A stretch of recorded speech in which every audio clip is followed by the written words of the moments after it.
welcome to the end of the first season of the History of American Food. I've learned an awful lot about food, about how world history interacts with food, and just how much I enjoy history when it's placed in context, and how maybe I started out in STEM because I have a very corny sense of humor, and that's where some of the corniest jokes were. But today is less about my agenda and more about your questions. So pull up to your place at the table and let's dig in. The first thing you need to know is that there will be a break in the podcast after this one. Before I put up the first show, I had the topics for the first season, a general outline for the future seasons of the show, a whole queue of library books set up, 5 shows written, and 3 in the can before I put up my first episode.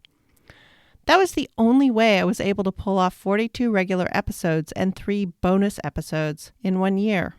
I changed the order around sometimes, expanded topics for 2 episodes when I realized I had too much, added a few topics when I realized I had left something out, and moved things into the 18th century when I discovered they didn't actually really exist in the 17th century.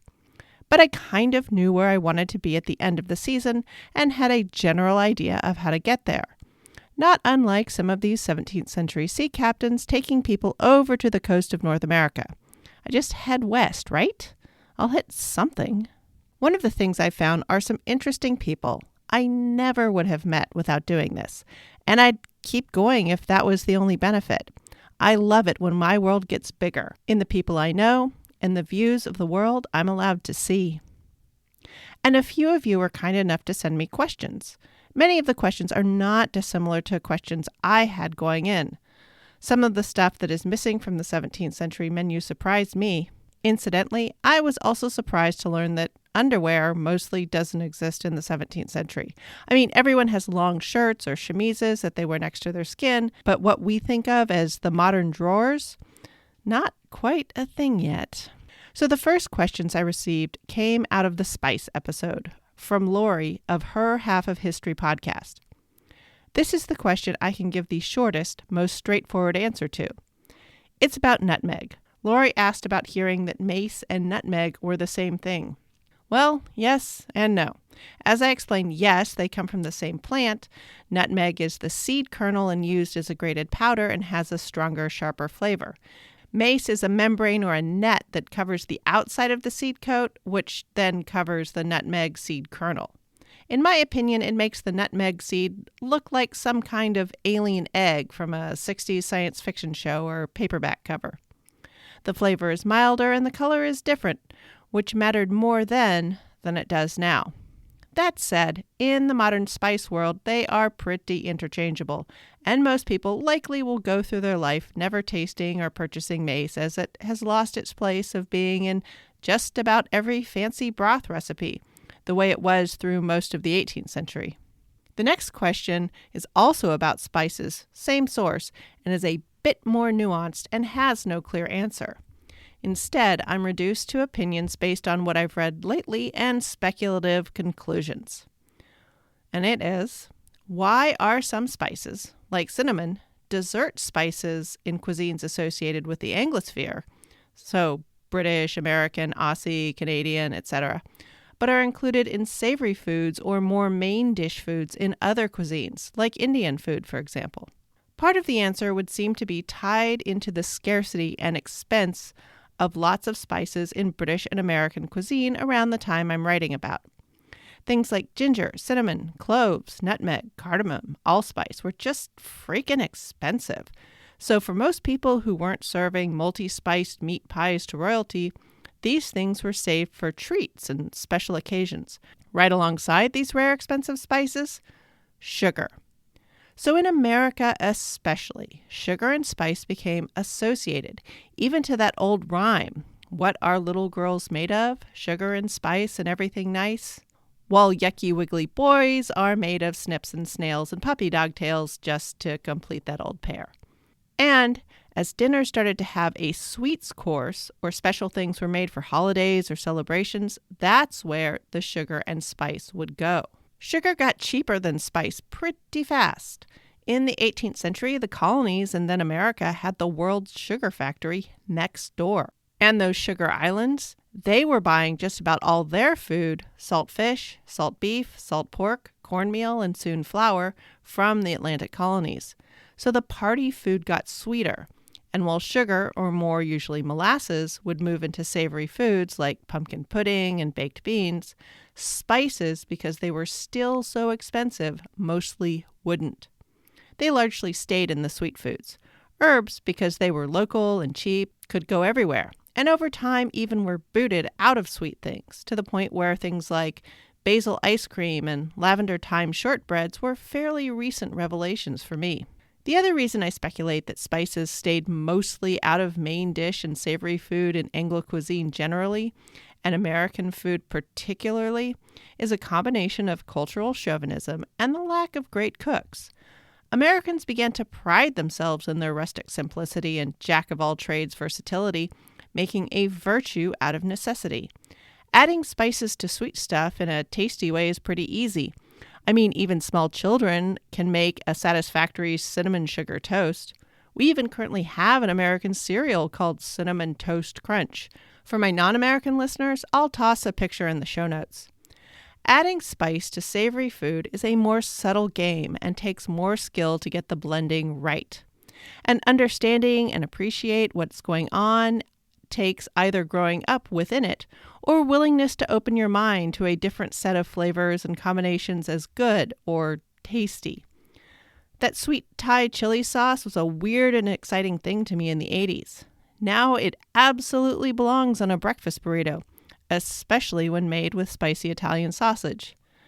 Try to consider that as a global mashup in the context of the 1970s. Until the 18th century, few colonists had Old World educated cooks, even the very wealthiest.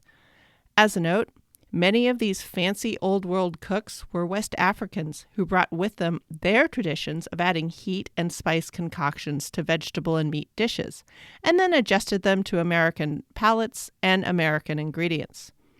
This will play into the stark split of northern flavors from those of the South as the colonies age into states. When Americans think of spiced food, not hot and spicy, that's a different but overlapping category, in terms of easy to find, local strip mall, small business, ethnic food joints, we think Asian, food from India, China, Thailand, Vietnam, and the pan-Mediterranean gyros and shawarma, I know, not a country, and depending on level of adventurousness, maybe Ethiopian, Iranian, Moroccan. But we forget the use of spice in the savory food of Spain, France, Germany, Old Bohemia, and Central Europe. These are all cuisines that kept their Old World chefs and over time got more access to spices. The old Spanish and Portuguese empires sent fancy chefs over with their governors and viceroys and abbots and abbesses and whatnot. The imperial Spanish power class was also more likely to marry into the local power structures as well. As a result, local cookery in South America became home cookery for the Creole power class. Spain was in their Baroque period and developed highly spiced Creole cuisines that spread back and forth across the ocean. Chili heat may not have made many inroads, but the influences of what we now know as mole and other nut and bread-enriched sauces did, along with complicated broths like the saffron-spiked one associated with paella. The French were quite taken with the spices they found in their adventuring in North America and in their colony of Pondicherry, or now Puducherry. They added vin de vin, the French version of curry powder, to their repertoire, which includes the sweet spices of cardamom and cloves and the syrupy fenugreek. Nutmeg remains a common addition to many vegetables and egg dishes. They used lavender in their herbe de Provence and retained the use of much more fruit in their meat cookery, such as the famous caneton à l'orange, or as we know it, duck à l'orange, along with peaches, cherries, and pears, which is likely a holdover from Persian influences that remain in French cookery from old Crusader adventure days and their time through the 20th century of occupying the areas around Lebanon. Closer to home, we can look at the complexity of New Orleans cuisine versus what we think of as regular American food. Germans also used sweet spices in their meat cookery, including cloves and sometimes ginger and allspice, especially in braised dishes like sauerbraten. The rise of currywurst and spiced mustards attest to their continued casual incorporation of the sweet spices into their savory dishes. And then, as one goes further east, more sweet spices appear in spice blends found in savory dishes, until you hit the heart of sophisticated spice layering pulling from all directions of the globe since antiquity, the home of the old Persian Empire. There, spices, meats, fruits, vegetables, pulses, grains, and fish all come together in complex, layered, sophisticated symphonies of flavor that are worthy of the silver-foiled almonds that sometimes top them. While in Europe this was considered the height and pinnacle of flavor development through the end of the medieval period into the early modern, in America, all of this delicate sauce construction and flavor layering came to be seen as fussy, feminine, decadent, messy, and unnecessary. Over time, England and then America would have fights with France, with Spain and Germany, and find ways to see them as other and as inferior, which is a really, really long-winded way of explaining that my own opinion is that some of the pride in America's plain, unspiced food was tied to deciding that the foods of nations that had more access to spices and used them came out as a sort of sour grapes approach. America doesn't care if it can't have more cinnamon, etc. Not only do we not want it, we wouldn't use more if we had it. And the foods and cultures that do use it outside of desserts, which is the only place sweet spices belong, by the way, they are fancy and silly, as are the people who eat it. Which, of course, is entirely ridiculous and self-contradictory, as in the 18th century and forward, America has an obsession with sauces and condiments. But that never stopped Americans from holding an opinion. Now, Paul sent me a raft of fun questions. Some are looking ahead, and a few are things I skipped over or barely brushed. The compilation questions, what did breakfast, lunch, and dinner look like for a regular person, and what did it look like for a rich person, is a great place to start. I've sort of pulled the food of the era apart into its separate pieces.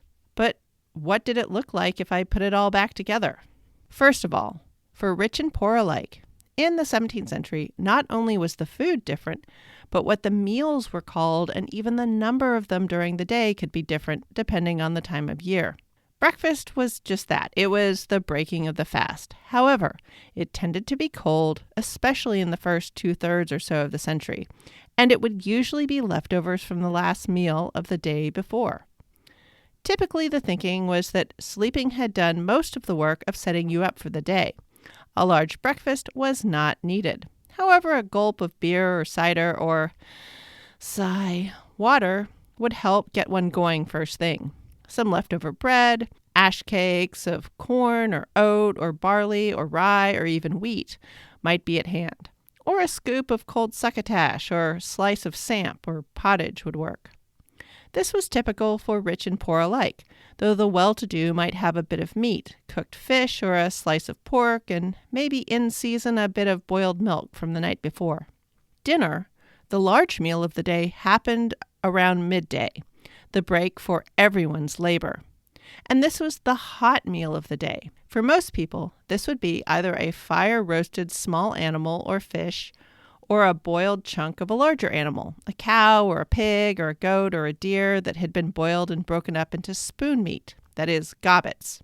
It's the technical term. That could be spooned up by the diner. This would be combined with peas or beans or chunks of pumpkin or other squash or other vegetables in season. It would basically be a hot soup or stew or porridge. There might be some fruits, dried fruits or nuts or pickles alongside. Beer or cider, of course. If you were rich, a table would be laden with meats, possibly a broth and vegetable side dishes. Breads or cakes, savory ones, would be more common than a grain mush. That was nursery and sick people food. Even though the oat cake or cornbread would be eaten with and used as a sop the same way the porridge was, Bread required an oven or more cooking surfaces, so was definitely higher prestige. The meat would also be higher prestige. In fact, it would usually be more than one meat, just for the flex. There would likely be a fresh meat, roasted or boiled and sauced, and often a fish, a bird, and then something from a large animal, pig, deer, cow, or something. And then there would be something preserved, pickled or potted or smoked. Depending on how rich, possibly all three. The rich might also enjoy a sugared sweet rather than just dried or in-season fruit. Nuts could also be present. Brandy or wine, regular or fortified, brought in from across the sea might also be possible with the meal. If not, beer or cider for sure. Water was not to be borne if one had the means to avoid it. The rich also had the means to import cheese, or had the salt and cows to have a proper dairy, including staff. But even for the moneyed classes, the 17th century table in terms of variety was rather sparse, but they tended to have lots of kinds of each thing. For all the classes, the last meal of the day was light, supper, which is derived from the term sippet, or a piece of bread used to sop up a soup or a sauce.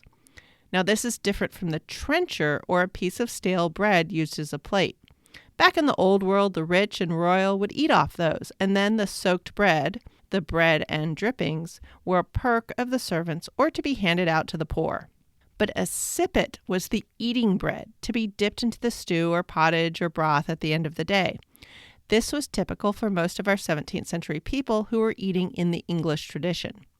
Shredded meat from the dinner earlier might go into this, and supper was served cold or as maybe warmed over bits from the earlier dinner. For regular people, there was typically no new cooking that went on for supper. For rich people, the 17th century is a transitional time. As rich people are more removed from the agricultural day, even in the colonies, they start to have longer and more elaborate suppers. Maybe only in the summer when there's light, or in the autumn when there's a lot of fresh food, maybe for certain celebrations. But as a reference point, the wedding breakfast, an elaborate gathering earlier in the day, was the preferred setup. And for really big to-dos, a feast just kind of goes on all day. For all people, rich and poor, during the winter, especially in New England, there were almost always only 2 meals. This was a practical way to deal with the triple set of circumstances: limited light, limited food, and relatively less work to do. Usually people would basically get up with the sun, feed the cows, and do any other essential morning chores. By then it would be dinner time. The rest of the work, sorting or doing repair work, spinning, weaving, carving, maybe hunting for some winter meat, that was done until supper time, and then straight to bed as dark fell. As someone who grew up in Washington State and really would have loved to only be awake when it was light in January and February while in high school, I can see the appeal here. The big thing to take away from these food examples is that rich and poor, except for a few imported luxuries, were eating essentially the same food. The richer you were, the biggest difference would be that the quantities were greater. There would be more dairy products, more meat, and you would have more access to more kinds of meat or fruit or dairy or grains or vegetables.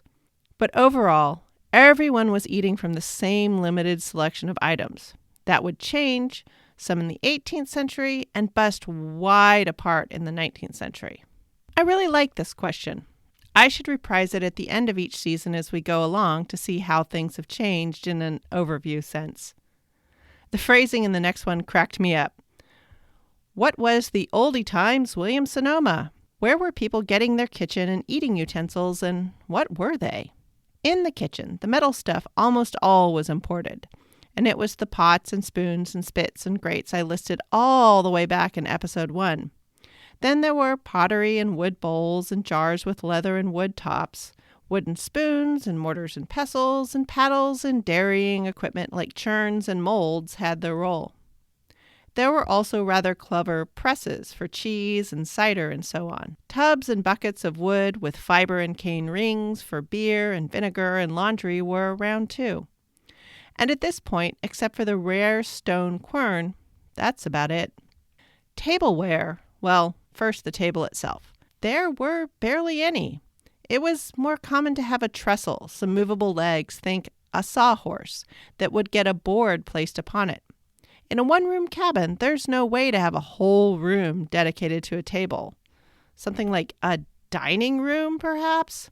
That is absolutely ludicrous. What are we, kings around here? So this temporary table might simply have indentations in it for serving food. Or there might be wooden platters, one for each person, if you were decadent and unwilling to share like a regular decent person. Rich people showing off might even have ceramic or metal plates, often pewter, though those were more typically for serving to the table in common. Wooden and ceramic items could be made locally, and the pewter and fancy ceramics would have to be imported. Eating was done primarily with a spoon, hence the term spoon meat. Hands were common as well, and if eating was being done around a fire on the trail, one's own personal knife was important for cutting off or spearing chunks of meat. As for forks, well, forks were for the farmyard, shifting hay and mucking out stalls, and I have no idea what you're going on about. Shirts and breeches and possibly straw on the floor were adequate for cleaning hands. In the household of the wealthiest, there were cloths covering the tables which might be used for the cleaning of the hands. But of course, those people had finger bowls as well. The napkin or serviette, they can be seen off there in the distance somewhere, but not yet. Cloth is still too dear. But they, and the issue with getting guests, even at the finest tables, to stop wiping their hands and faces on the tablecloths, they're on their way. And what about condiments? Did anyone figure out mayonnaise or ketchup back then? Well, I'll also include mustard and relish just to complete the American cookout or barbecue set. So there's no ketchup yet. It makes its triumphant arrival into the colonies in the 18th century, but as anything but tomato ketchup. Believe me, there will be a whole show on that. Because there is practically no plant oil that is liquid at room temperature in the Anglosphere, or in Northern Europe generally, there is no mayonnaise. Technically, mayo doesn't even happen until the very end of the 18th century or even the early 19th century, and it happens in France. But the cousin or precursor to mayo, depending on who you ask, aioli, that mix of garlic and oil that may or may not have an egg, well, it requires a bunch of olive oil, which again isn't a thing in 17th century British colonial lands, and it requires garlic, which just no. No, super no to that stinky foreign thing. Now there is mustard. Grinding the seeds into ale or vinegar, that's been done since antiquity, it's done often, and it's done with frequency. Mustard seeds go in pickles everywhere and always, and they are just about the only spice that everyone had because it grows like a weed. And to round out the barbecue or cookout condiment set, relish. Well, it exists sort of, but not the way we know it now.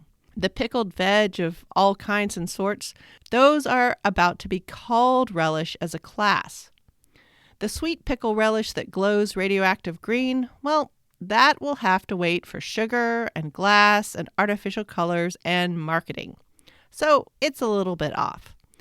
It will go through many steps from the 17th century pickled vegetable to modern sweet relish. Last of all, cookbooks. What was the publishing scene like? If printing presses arrived in the U.S., well, the future U.S., in the mid-1600s, was anyone using them to print out recipes instead of Bibles and pamphlets? No. It was all Bibles and pamphlets. Soon it would be some sort of news and treatises as well. But it comes down to the fact that literacy, while it was higher among the colonists by the end of the century than it was among people of the same class in Europe, it wasn't super high. And printing was expensive and cumbersome. So printed material was limited to high-minded things and governmenty stuff. If you were rich enough to be buying books, you would just buy a European cookery book. For the most part, recipes and receipts and nostrums and instructions and so on were mainly passed about by letter. They were collected in handwritten books that cooks and wives and girls would add to. I got to see some examples of 18th and 19th century ones and one that crossed into the 20th century. The first was the property of an educated cook for a prosperous household that continuously wrote down recipes she knew and collected from others.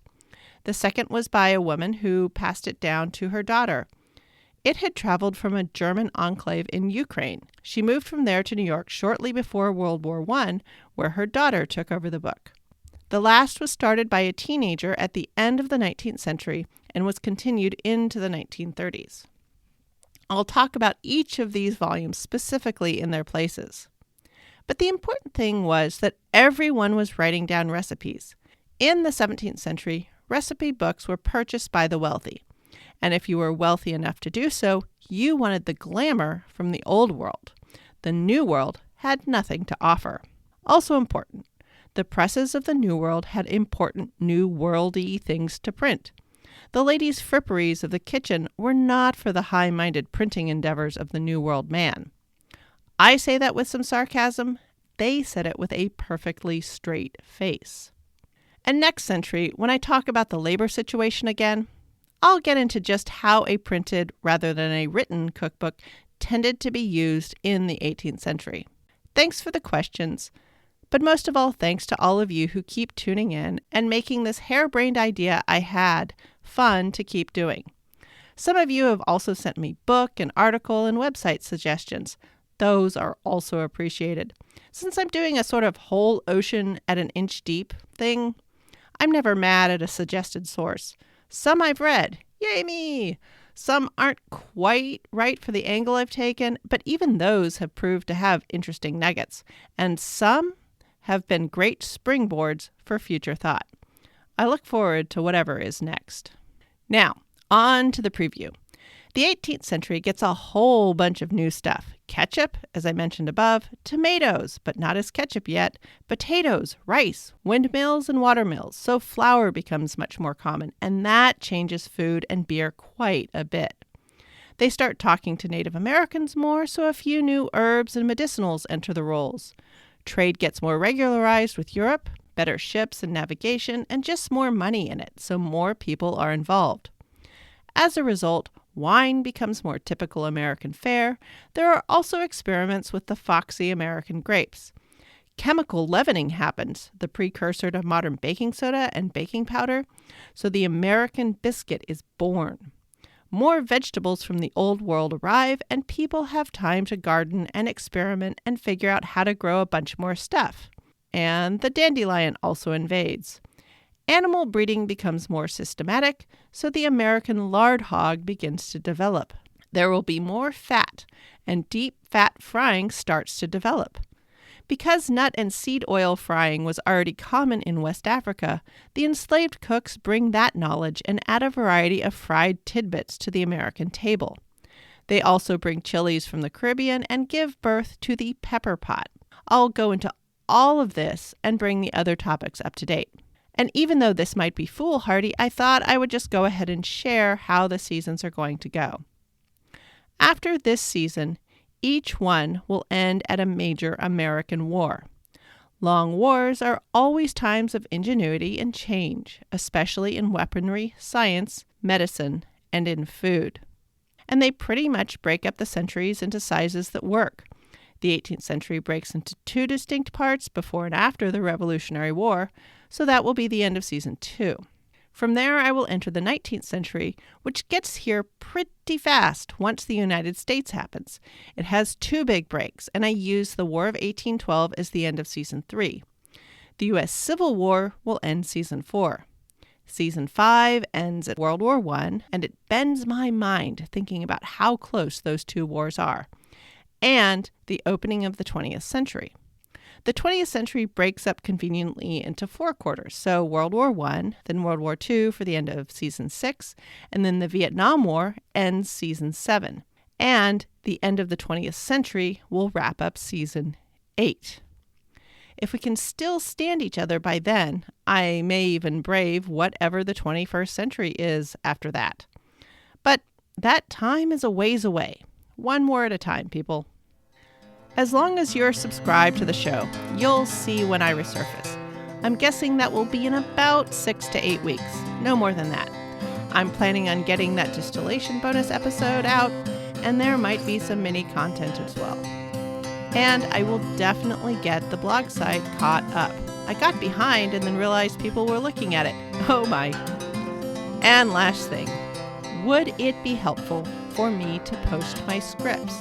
They will probably have a few errors and won't follow the episodes word for word exactly. I've been known to ad-lib, add something I thought of at the last second, or take something out that didn't fit, and that sort of thing. Let me know through email or Twitter or even on the Facebook page if that's where you are comfortable. Thanks for listening. Show notes for this episode will be at thehistoryofamericanfood.blogspot.com. Any email questions or quibbles will reach me at thehistoryofamericanfood@gmail.com. Please do leave a rating on your podcast widget of choice. It makes the show more visible and easier for people to find. Along with any promised pictures or links, I'll include any interesting media I consume for the episode. Music for the podcast is Fingerlympics by Dr. Turtle, and the link to the show notes is also in the show's Twitter bio @THOA Food and in the show description.